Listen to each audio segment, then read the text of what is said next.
all he was doing, he had a goal painted here, goal painted there, and he would be volleying a ball first time, flick to the side, volley it here. If that ball, throw that ball up, Mick, and I'll volley it over there.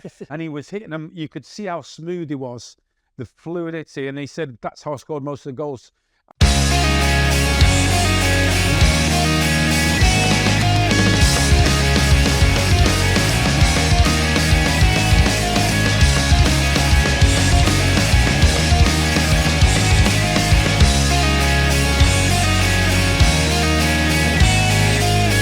Here we are for another show of Eye on the Ball with Mike Phelan and Paul McGuinness. Slightly different. We're going to have a little bit of a wander around the dressing room and look at some memorabilia, some classic items from football's history and football's past. Paul spent many a year at Manchester United. The blazer behind you, Manchester United Football Club, and wearing that, what does that mean? Well, let's have a look. You see the badge on it there. This is something passed on, really. That this was my own blazer, my first blazer I had at United as a it probably does somewhere along the line. But my dad had always talked to me about how proud he was to have the blazer. The Busby Babes, he was part of the Busby Babes, first team to win the first 5 youth cups with Duncan Edwards, Bobby Charles, and so on. And I used to grow up looking at photos of them going to flying abroad for the first time and so on, and it just seemed so special. And it turns out that then this badge had been in since the 1940s with Matt Busby when they'd gone on tour to America, and it's actually the badge, and I used to pass this on to the youth team players at Man United, that they were following in footsteps when they wore this, that it's not actually, it's MUFC at the bottom, but it's actually the crest of Manchester. So there's quite a few things that give that away. On the badge, there's the ship canal, the ship to signify the ship canal. 3 rivers, I think, going through Manchester. It's got a unicorn with a chain around it, which is the heavy industry around Manchester at that time. The castle here, or the crown, is like Castlefield, the Roman fort. And then you've got the globe on top with the B for industry, because it was the Industrial Revolution. Manchester was a big part of that. So that was the crest of Manchester, which was, pride of place as a touring team throughout Europe. They wore it. Also the badge, 63 European Cup, 68 European Cup, and so on. It was passed on. And we tried to make that the players were a guardian of this history that is being passed on to them. So when they wore that blazer here, they felt like they belonged to something special, a special history. And Mike, when you went back into the football club with Ole Gunnar Solskjaer for your second stint, that's one of the first things that you did. You brought the blazer back in, got the lads out to tracksuits. It was all sort of tracksuits and bits of hoodies and tracksuits, and then everybody was turning up with sort of the Man United gear on, but not all coordinated well enough. And what we did, we brought some kind of sort of identity back, and we went back to the blazer and flannels, and it worked for a period of time. We just had to teach the players how to tie a tie, because they were not in the generation of wearing ties, but it worked for a significant period of time. We felt as though we were part of something, and it's exactly what Paul said. It all reminded players of where they were, who they were representing, and the history behind that badge, and they all bought into it. To be fair to them, they all bought into it, and it just you looked like you were something and somebody. I think you looked business-like when you went to the game. A lot of people in tracksuits just got off the bus, but no, you were going for business. And I think I said it before. We went to Chelsea away in the Youth Cup, and the steward says, "Oh, I thought it was the first team getting off the bus," and you really felt great if you went away in airports and so on.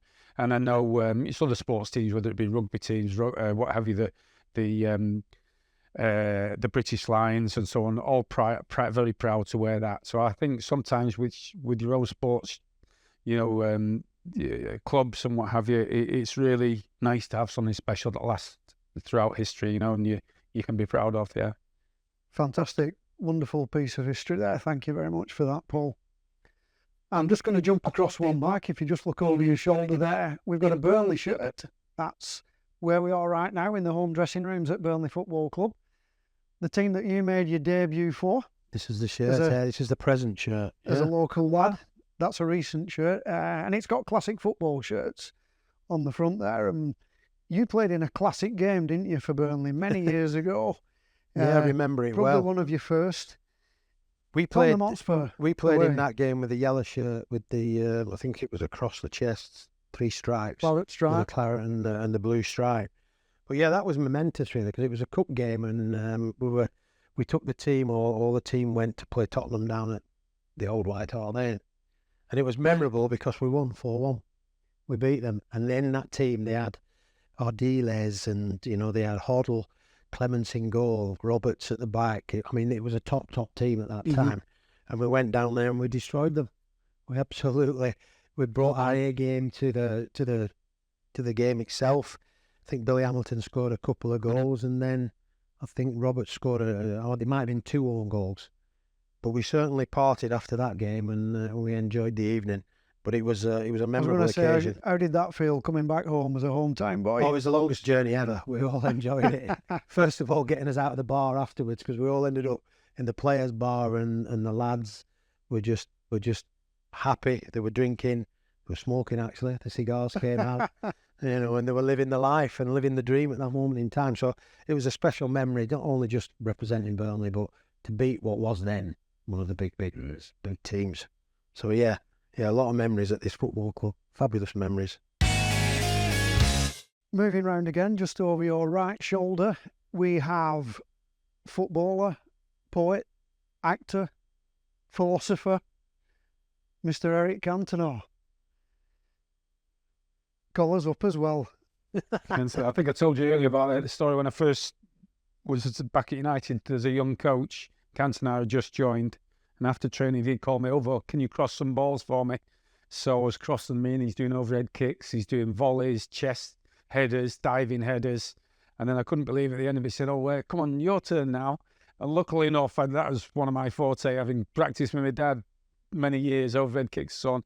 So Cantona, the star signing, is crossing for the youth team coach, and I'm doing overhead kicks and headers into the net. But I just thought, wow, that's the spirit of football. As a guy who just understands football, it was like 2 lads in the park knocking it back and forward. But, and Mike, there's sort of stories about Cantona being a catalyst to training and attitudes in discipline, maybe practice improving at Manchester United. A lot of people sort of cite his extra practice. Yeah, he was inspired different. Others to do more. He was different. He's a different personality, different character, an unbelievable team player. Everybody looks upon him as an individual. Yes, he had that, but he was a team player first and foremost. He put the team before himself, and he expressed that in his game. And I think most of the players at that time who were around him, played with him, really appreciated what he brought to the team. And he definitely was a catalyst. I mean, at that time, he was an influencer. He definitely influenced other players to do more, to practice harder, and bring your best game all the time. And he certainly achieved that at United. And in the modern game, data-driven, one of the big stats out there is assists. Yeah. You're famous for... Yeah, I think you made his actually first goal, assisted did you? his first goal for United. Yeah, Yeah, talk us through it. I think it was away at Chelsea, and ball comes into the box. I don't know why I was that far up the field in the first place, but I head the ball back into the box. He was going out of play behind the goal. I headed it back into the box, and I took a clatter for it and sparked out. And Eric puts it in the back of the net, runs away and celebrates, and I'm still lying on the floor. He never came over and picked me up. He congratulated me afterwards for helping him out. But I was instrumental in a little bit of that. But I did the dirty work. He had the finesse. Good guy to have around.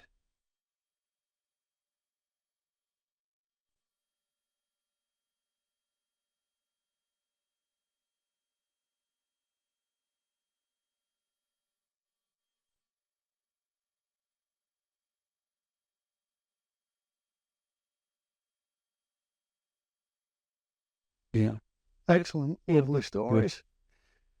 So now we've got a Manchester United shirt from early 80s, believed to possibly be Norman Whiteside's.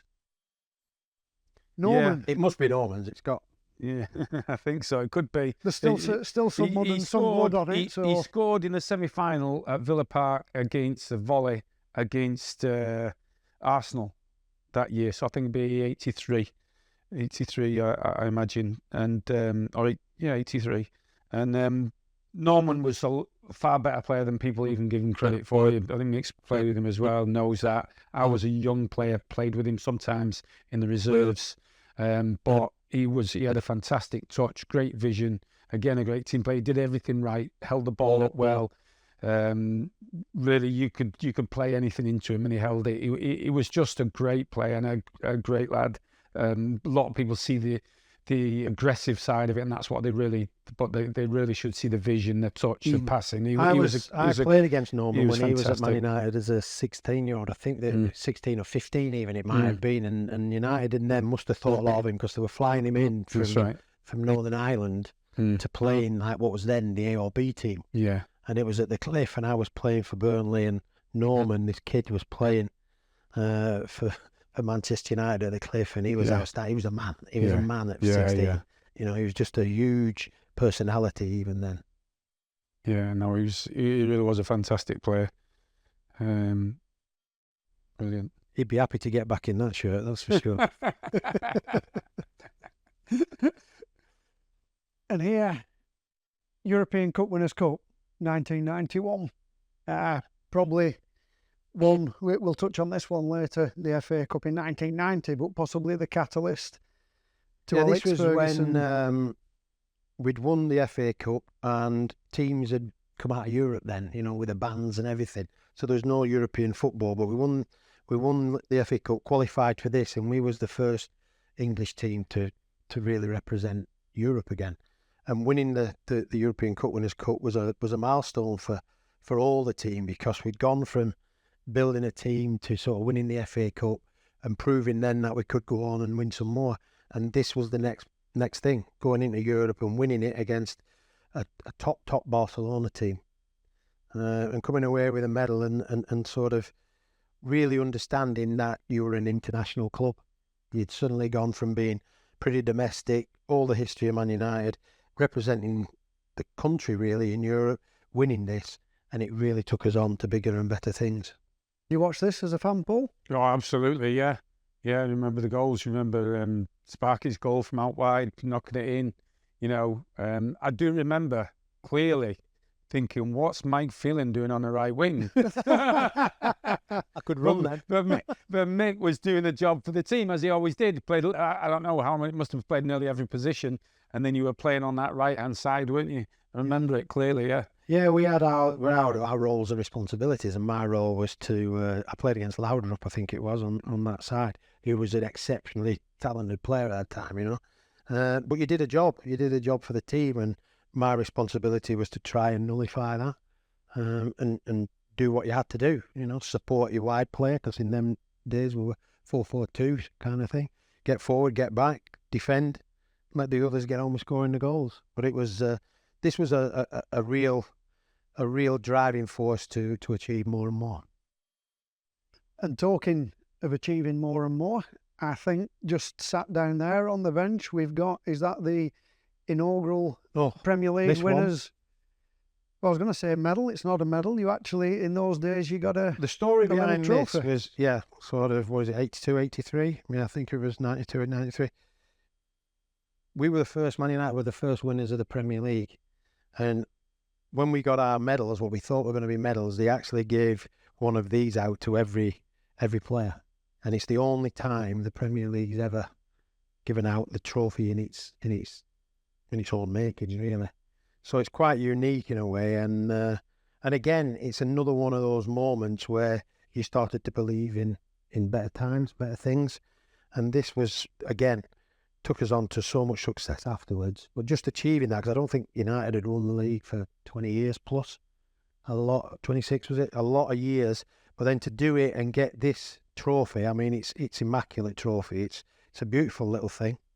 And it sits there proudly, you know, in its box. But it was a wonderful achievement, and that was the source of wanting to do it again and again. And then medals came out after that, so it's pretty unique in its own making. It's a beautiful little thing. Wonderful piece of Premier League football history there. Yeah. So moving round, prior to that particular Cup Winners' Cup, you had to win the FA Cup to qualify for this competition. And well, we've got 2 shirts here.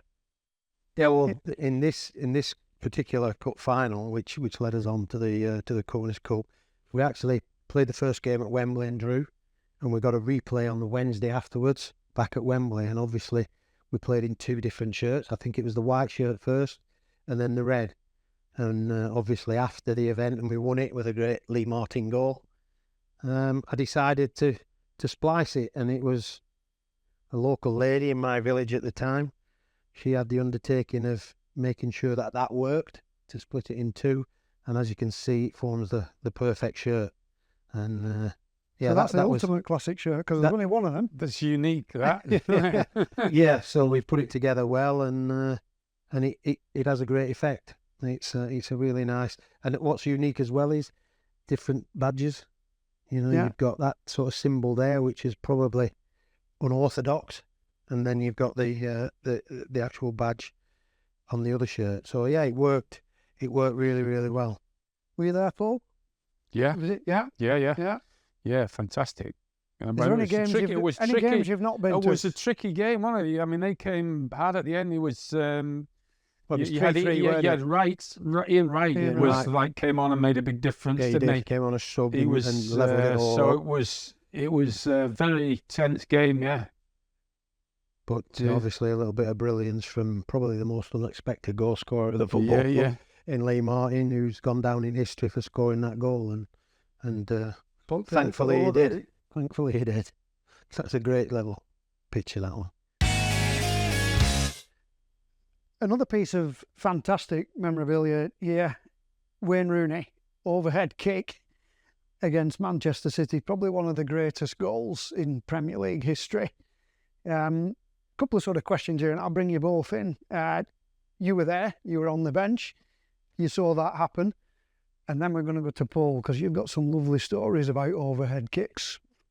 Well, these are moments that you dream of, really. The moments that some say you practice them, some say it just happens. It's a moment thing, you know, you just react to the situation. And when you're that picture tells it all, really. It's got the movement, it's got the motion, it's got the expression.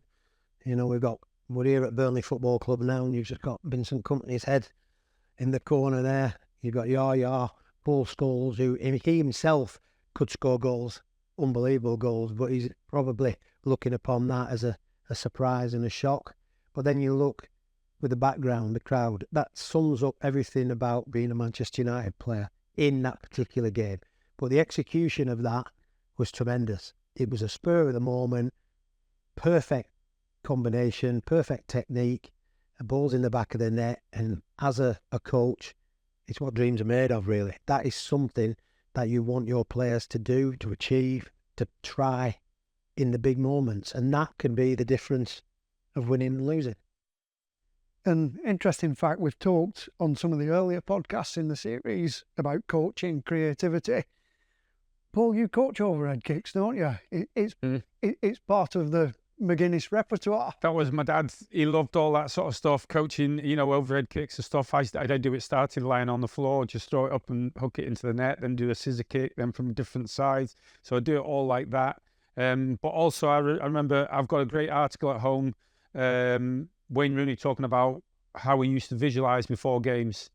And he said he would go to the kit man and check what colour socks there were, the kit and everything, so he could dream about it the next day.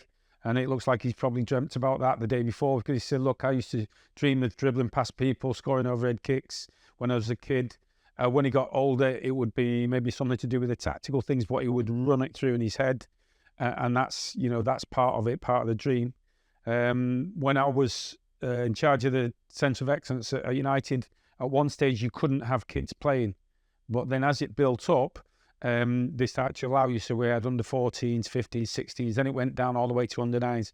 And the first game our under 9s ever played, we didn't have a goalkeeper. So we borrowed, or we just asked, we were in, I think that's in the coach's room, and Peter Schmeichel was there. And he said, well, Casper plays in goal for the local team. We said, well, can he play this weekend? So we played that weekend. But unbeknown to us, Everton had a team in a local league for about 3 years. So he'd been playing since he was 6. And that game was something like 9-2 or something like that. Rooney scored 6 and 1 was an overhead kick, just like that. So I saw him doing that at 8 or 9, yeah. And you could tell then, wow, what a player.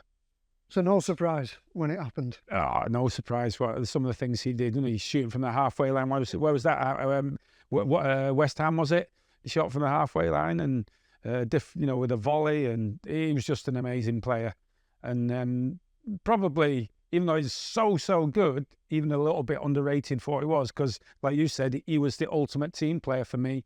He would play on the right wing or on the left, and to let Ronaldo play up front, particularly in Europe. He would just do a job, like Mick was talking about before.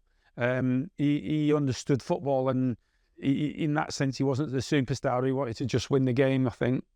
Yeah, He wanted to play football. That was his life. Yeah, He's in love with the game, isn't he? I mean, he's just been appointed manager of Plymouth.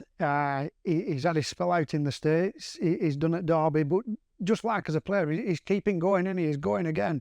He's put his head He's on the block. reinventing himself all the time, so good luck to him. Good guy to work with. Yeah, very good. Very good, yeah. Some good conversations with him, some good practice sessions. But ultimately, just a general, love playing the game. Just love playing. Yeah. And moving through, we've now got the 1999 treble winning shirt, Ole Gunnar Solskjaer. Tell us about him, Paul. We've had a couple of sort of conversations about coaching, and there's tons of things in coaching. I mean, you're probably going to go on to produce about 150 podcasts on all the detail you've got. But one thing I enjoy talking to you about is finishing and goal scoring and the art of goal scoring. And this particular guy was a master at that. Yeah. And so I went to visit him after I left United. I went to visit him over in Norway. He was at Molde then with Mark Dempsey. And then I went to his house in Kristiansand, is it? Yeah. And it's a fantastic view and everything, but it's not like a huge palace. It's a normal sort of house, but like, he had pretty much like the dressing room here is like a double garage. So he told me about how he grew up playing football. He said, I watch match of the day and then just go outside and try and copy it on a wall outside the house and the road. He said, so I had this done for his daughter, who's also a good player. And all he was doing, he had a goal painted here, goal painted there, and he would be volleying the ball first time, flick to the side, volley it here, throw that ball up, Mick, and I'll volley it over there. And he was hitting them. You could see how smooth he was, the fluidity. And he said, that's how I scored most of the goals. I was very accurate, but I hit him before the keeper was ready. And he's so quick. Remember one time he was showing the lads at Carrington. So imagine you're on the corner of the D here, and the goal's the far goal there. And in the corner, there's like a little angle where they to support the post. It's just a yard high, something like that. And they dropped the ball and he hits it across with the outside sort of front of his foot there. It was never in the line of the goal until it went in the goal in that corner, and he got 8 out of 10. 8 out of 10, bang, boom, right in. That was with a dodgy knee. So he that's the amount of practice. People don't realise, I think, is a real shortage of expertise in finishing. In coaching academies, so on, real finishers that know how to practice, and he was phenomenal like that, Ole. Yeah. Talk about deliberate practice. That's it. That's it. Yeah. Mike, you worked with him as a coach when he was a player, and then you went back into Manchester United as an assistant. Good times? Yeah, they were good times. They were challenging times. It was different the second time around than the first time, but Ollie brought with him a freshness. He was a club legend, really, for what he'd achieved at the football club. But he brought a smile and some joy to whatever he was doing. A big thinker of the game, deep thinker of the game, and challenged himself to do better all the time. And he was, I thought he was the right guy for the right place. Unfortunately, it didn't work out through results. But what he did achieve was he turned the corner. He turned the corner of the club, brought smiles back on people's faces, and he was just unfortunate, just in the probably the wrong place at the wrong time, results, business, but an excellent guy, a real believer in the best in everybody, and wanted the best for everybody too.